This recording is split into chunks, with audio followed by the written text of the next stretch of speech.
Hello मेरे प्यारे बच्चों, क्या हाल चाल। बढ़िया सा। उम्मीद है बच्चों आप सब लोग बहुत अच्छे होंगे और आशा करता हूँ बच्चों आप सब लोग की पढ़ाई भी बहुत अच्छी चल रही होगी। तो आप सभी छात्रों को बच्चों एक और शानदार क्लास में हम स्वागत करेंगे। बच्चों आज हम बात करेंगे बोर्ड परीक्षा 2025 यानी जो 24 फरवरी का आपको बच्चों पेपर होगा।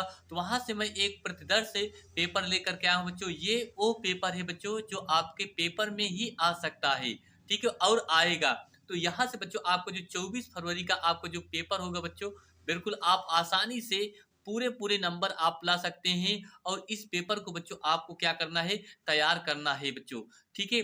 तो सभी छात्रों से गुजारिश करूंगा प्लीज वीडियो को लास्ट तक देखना, और इसके जितने भी ऑब्जेक्टिव क्वेश्चन है उसको भी मैं आपको हल कराऊंगा और सारे इंपॉर्टेंट टॉपिक भी आपको बताने वाला हूँ। चलिए बच्चों ये शुरुआत करते हैं।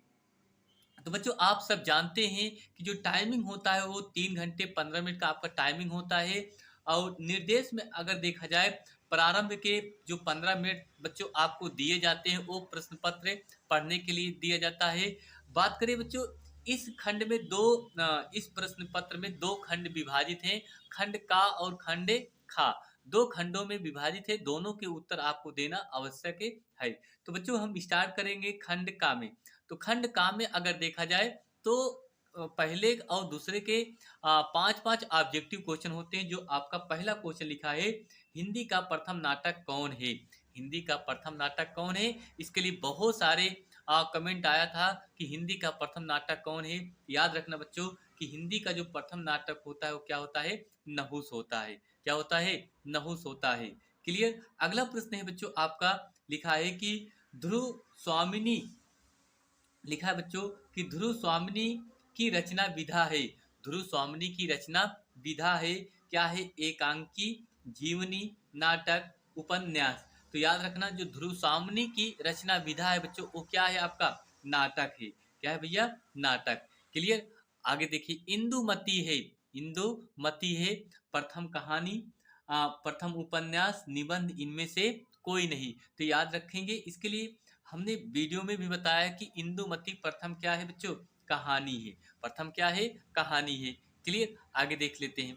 आगे बच्चों अगर बात करें तो चौथा प्रश्न इसका होगा कि हिंदी का प्रथम यात्रा वृत्तांत सरयू पार की यात्रा लिखा गया है। किसने लिखा गया है, कह सकते हैं कि भारतेंदु हरिश्चंद्र द्वारा, भारतेंदु हरिश्चंद्र द्वारा, महावीर द्विवेदी द्वारा, प्रेमचंद द्वारा, राहुल संस्कृत्यन द्वारा। तो इसका आंसर क्या होगा बच्चों, वो होगा आपका भारतेंदु हरिश्चंद्र द्वारा। क्लियर। आगे अगला प्रश्न है बच्चों कि कह रहा है कि गुनाहों का देवता, क्या लिखा है भैया, गुनाहों का देवता। गुनाहों का देवता कीर्ति है हजारी प्रसाद द्विवेदी, गुलाब राय, धर्मवीर भारती, रघुवीर सहाय की। याद रखना गुनाहों का जो देवता है वो कौन है भैया, धर्मवीर भारती जी की। ये आपका क्या है, कीर्ति है। चलिए ये पहले का 5 क्वेश्चन। अगला अगला प्रश्न है आपका, भक्ति आंदोलन का श्रेय जाता है। भक्ति आंदोलन का जो श्रेय होता है वो किसको जाता है, वल्लभाचार्य को, शंकराचार्य को, रामानुजाचार्य को, निम्बस्कराचार्य को जाता है। तो इसका आंसर बच्चों क्या होगा, रामानुजन को जाता है। क्लियर। अगला प्रश्न होगा बच्चों आपसे कह रहा है कि प्रयोगवाद को नई कविता की संज्ञा दी है। प्रयोगवाद को नई कविता की संज्ञा दी है गिरिजा कुमार माथुर ने, केदार नाथ सिंह ने। और अगर देखा जाए बच्चों आगे तो ये आप देखें यहाँ से, तो इसका जो मतलब आंसर होगा, ये देखिए आगे, धर्मवीर भारती। तो इसका राइट आंसर क्या होगा बच्चों कि आगे, कौन है भैया, आगे। चिंतामणि कवि है रीतिबद्ध, रीति रीति सिद्ध वर्ग के, रीति मुक्ति वर्ग के, रीति रहित वर्ग के, रीतिबद्ध वर्ग के। तो चिंतामणि जो कवि थे बच्चों वो रीतबद्ध वर्ग के थे। कौन से थे, रीत वृद्ध वर्ग के। आगे बच्चों देखे जाए तो देखिए आगे फिर लिखा है कि हिंदी का प्रथम कवि माना जाता है। हिंदी का प्रथम कवि माना जाता है, कौन माने जाते हैं, गोरखनाथ, चंद चंद्र चंद्रबाई दाई, जगानी के सरहपा। तो याद रखना कौन है भैया, सरहपा जी। ठीक है, ये हिंदी का प्रथम कवि माने जाते हैं।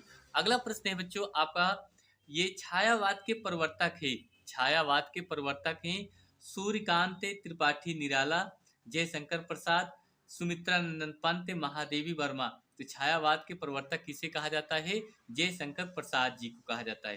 किसको कहा जाता है बच्चों? जयशंकर प्रसाद जी को। क्लियर? ये बच्चों 1 और 2 का जो ऑब्जेक्टिव क्वेश्चन। फिर उसके बाद बच्चों हम देखेंगे तीसरा क्वेश्चन।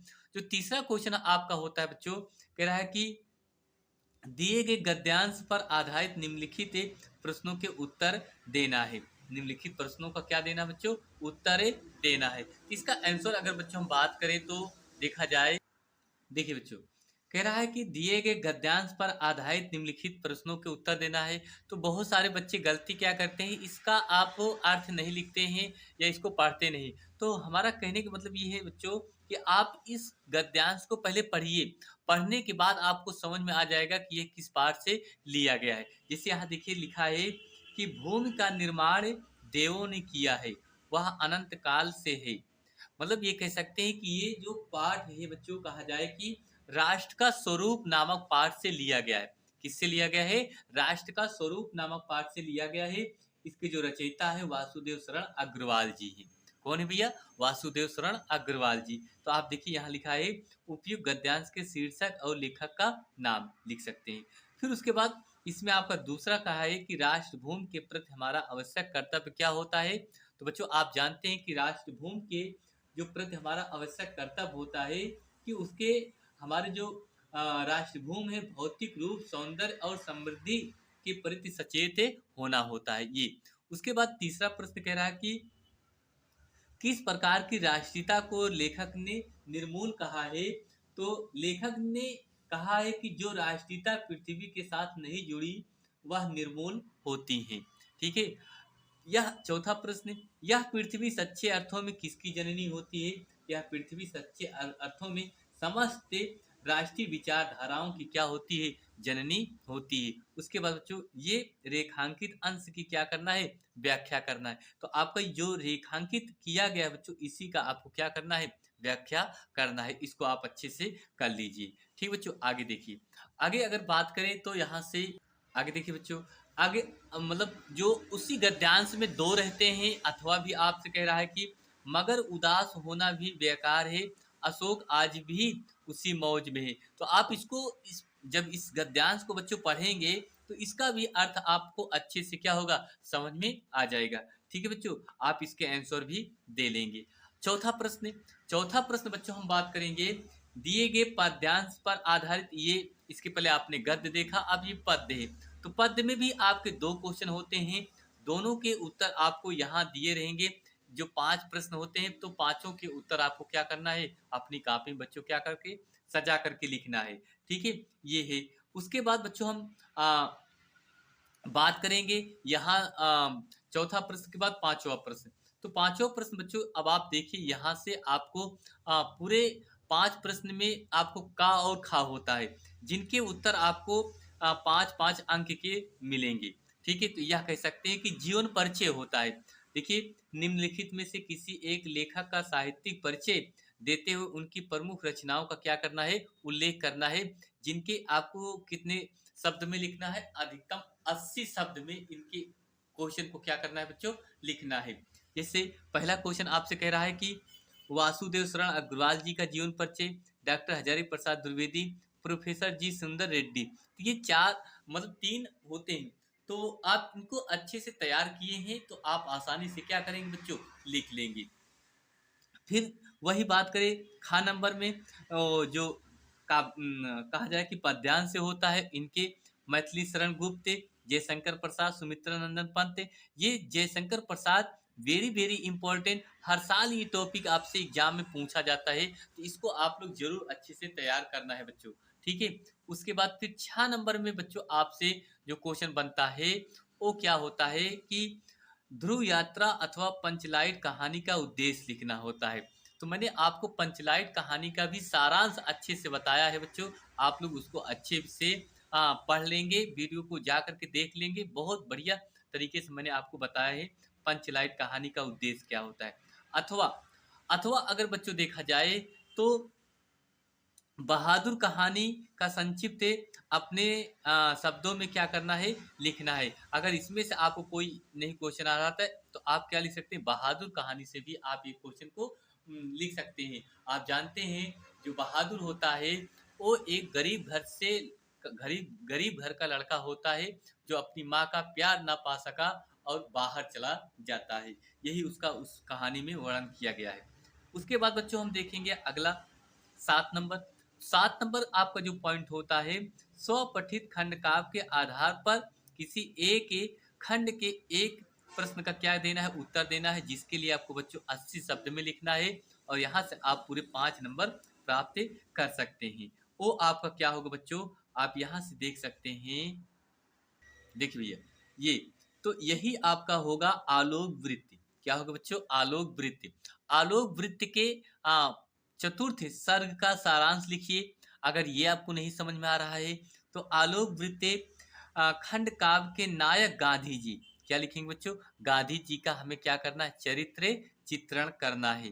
तो ये आप लोग भी वेरी इंपॉर्टेंट है, इसमें आपको कोई समझने सोचने वाली बात नहीं। इस क्वेश्चन को आप अच्छे से क्या करना है, तैयार करना है। ठीक है भैया, आगे देखिए। आगे हम वही बात करेंगे बच्चों।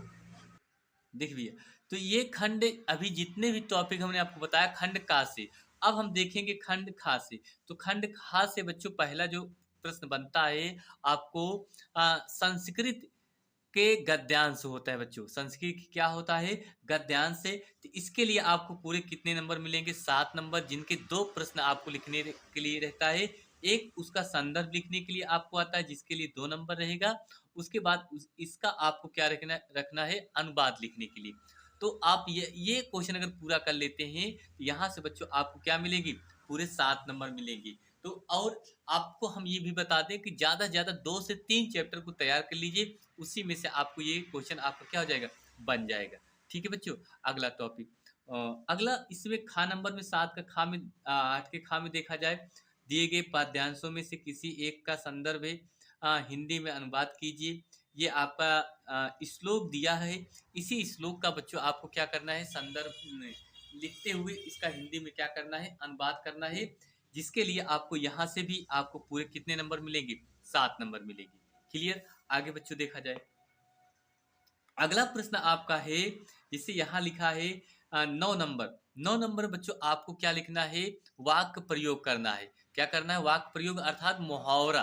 ठीक है, निम्नलिखित मुहावरों में से किसी एक का अर्थ लिखकर वाक्य प्रयोग कीजिए। इसे लिखा है कि एक म्यान में 2 तलवार। आप कह सकते हैं कि एक ही पति के 2 पत्नियां, एक ही पति के 2 पत्नियां।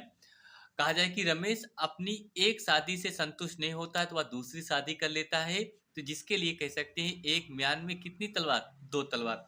तो इसमें बच्चों 4 क्वेश्चन होते हैं, जिनमें से केवल ओनली आपको एक क्वेश्चन लिखने के लिए आएगा, जिसके लिए आपको पूरे पूरे कितने नंबर मिलेंगे, 2 नंबर मिलेंगे। नाच न जाने आंगन टेढ़ा, ये भी आपका आसान है। चोर की दाढ़ी में तिनका, उल्टा चोर कोतवाल को डांटे, ये आपके हैं। तो आप इसको अच्छे से कोई भी 4 है तो 4 में जो आपको समझ में आए वो आप कर लीजिए। उसके बाद बच्चों आपका जो 10 नंबर का क्वेश्चन होता है, 10 नंबर का क्वेश्चन होता है कि अपठित गद्यांश पर आधारित निम्नलिखित प्रश्नों के उत्तर देना है। ये एक बच्चों कहानी होती है, इसी कहानी में से आपसे कुछ प्रश्न पूछ लिए जाते हैं जिनके उत्तर आपको देना होगा, और 3 प्रश्न बनाए जाते हैं। यहाँ से आपको पूरे पूरे बच्चों 5 नंबर मिल जाएंगे। इसलिए आप गद्यांश देखिए। आज के आज से कई वर्ष से पहले गुरुदेव के मन में आया कि शांति निकेतन को छोड़कर कहीं अन्यत्र जाएं। ये अगर बच्चों संदर्भ है, गद्यांश से इसको पढ़ लीजिए, इसी के अनुसार इसको आपको क्या करना है, इसका आंसर लिखना है बच्चों। ठीक है, चलिए अगला प्रश्न। अगला पॉइंट टॉपिक या अथवा एक और देता है बच्चों, अथवा में देता है, अगर वो नहीं समझ में आता है तो ये भी आप देख सकते हैं। पहले मैं आपको अपनी सबसे बड़ी विशेषता बताता चलूं। मेरी 3 गलतियां होती हैं, दान भोग नाश। इसलिए समझदार लोग मेरा अर्जन करने के बाद भी खोलकर मुझे दान करते हैं। ये भी आपका एक पाठ्यांश से इसको भी आप पढ़ करके इसके आंसर आप बच्चों यहाँ दे सकते हैं। ठीक, आगे देखिए बच्चों, अगले टॉपिक 11 नंबर में का होगा, निम्नलिखित शब्द युग्मों का सही अर्थ चयन करके उत्तर लिखना। अंश अंश, ठीक है, इसका क्या होगा आपको लिखना है, तरण तरणी। ठीक है, उसके बाद खा नंबर में लिखा है बच्चों, खा नंबर में लिखा है कि निम्नलिखित शब्दों में से किसी एक शब्द के दो सही अर्थ लिखिए। इसके आपके दो सही क्या लिखना है, अर्थ लिखना है। ठीक है, उसके बाद गा नंबर बच्चों, निम्नलिखित वाक्यांशों के लिए एक शब्द का चयन करके लिखिए। घृणा के योग्य, घृणा के योग क्या होता है, जो जीता ना जा सके।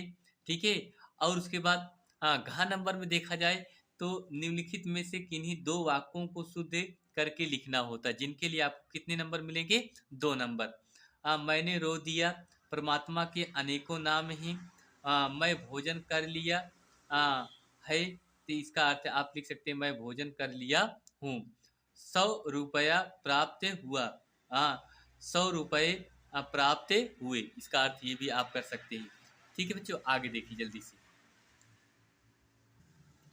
चलिए भाई, अगला टॉपिक होगा आपका 12 नंबर। 12 नंबर में आपका रस अथवा ये व्याकरण से संबंधित होगा बच्चों। रस कह सकते हैं करुण रस अथवा शांत रस की अस्थाई भाव के साथ क्या करना है, उदाहरण देना है, अथवा परिभाषा भी इसमें क्या करना है, लिखना है, जिसके लिए आपको बच्चों यहाँ से कितने नंबर मिलेंगे, 2 नंबर मिलेंगे। फिर हम बात करेंगे वही बच्चों खा नंबर में अनुप्रास अथवा उत्प्रेक्षा अलंकार का उदाहरण सहित आपको लिखना है। गा नंबर में चौपाई अथवा दोहा छंद का मात्रा सहित लक्षण और उदाहरण लिखना है, जिसके लिए आपको पूरे पूरे कितने नंबर मिलेंगे, 2 नंबर मिलेंगे। ठीक है बच्चों, फिर आपका जो 13 नंबर का प्रश्न होगा बच्चों, वो आपका पत्र लेखन होगा। क्या होगा, पत्र लेखन होगा। पत्र लेखन बच्चों अगर बात करें, जैसे लिखे 2 आता है, अथवा में करके आता है, तो उनमें से आपको बच्चों केवल 1 लिखने के लिए आता है। कितने लिखने के लिए, 1। ठीक है, किसी इंटर कॉलेज के प्रबंधक के नाम लिपिक पद पर अपनी नियुक्ति हेतु आवेदन पत्र लिखिए। किसी भी कॉलेज में जो प्रबंधक होते हैं उनके यहाँ लिपिक पद पर कोई भी अगर रिक्ति नियुक्ति होती है तो आवेदन पत्र कैसे लिखा जाता है। ठीक है बच्चों, आगे देखिए। आगे अगर अगर देखा जाए तो आप से एक अथवा में आता है बच्चों, वो क्या आता है, ये देखिए, जिसे आपसे यहाँ पूछा गया है, कह रहा है अपना कुटीर उद्योग प्रारंभ करने हेतु किसी बैंक के प्रबंधक को ऋण प्रदान करने हेतु आवेदन पत्र लिखिए। ये भी मैंने इसके लिए भी वीडियो बनाई है बच्चों, आप लोग जा करके देख सकते हैं, ये भी पॉइंट को मैंने बताया है। ठीक है, ये उसके बाद 14 नंबर आपका बच्चों जो आता है वो पत्र लेखा निबंध होता है। क्या होता है बच्चों, निबंध होता है। तो निबंध में आपसे 4 निबंध दिए जाते हैं, सॉरी 5 निबंध होते हैं, जिनके लिए बच्चों यहाँ से आपको पूरे पूरे कितने नंबर मिलेंगे, 9 नंबर मिलेंगे। जैसे साहित्य समाज का दर्पण है, लोकतंत्र और समाचार पत्र, भ्रष्टाचार महान अभिशाप, कंप्यूटर वन संप्रदा उनकी उपयोगिता, ये होते हैं। तो बच्चों इस तरीके से आप इस मॉडल पेपर को आप बच्चों अच्छे से तैयार कर लीजिए, हल कर लीजिए। यही सेम मॉडल पेपर आपके बोर्ड परीक्षा 2025 में जो 24 फरवरी को होगा बच्चों, वो पूछा जाएगा। तो बहुत बहुत धन्यवाद देता हूं आप सभी छात्रों को, आपने अपना इतना अमूल्य समय दिया और इसके लिए आभार जताता हूं आपका भी। और सभी छात्रों से ये भी गुजारिश कर रहा हूं, प्लीज़ अभी तक जितने भी बच्चे चैनल को लाइक शेयर और सब्सक्राइब नहीं किए हैं, उनसे निवेदन करता हूं प्लीज़ चैनल को लाइक शेयर और सब्सक्राइब जरूर कीजिए। चलिए बच्चों, मिलते हैं एक और अगली क्लास में, तब तक सभी छात्र अपनी अच्छे से तैयारी करते रहिए। थैंक यू, धन्यवाद बहुत बहुत दिल से।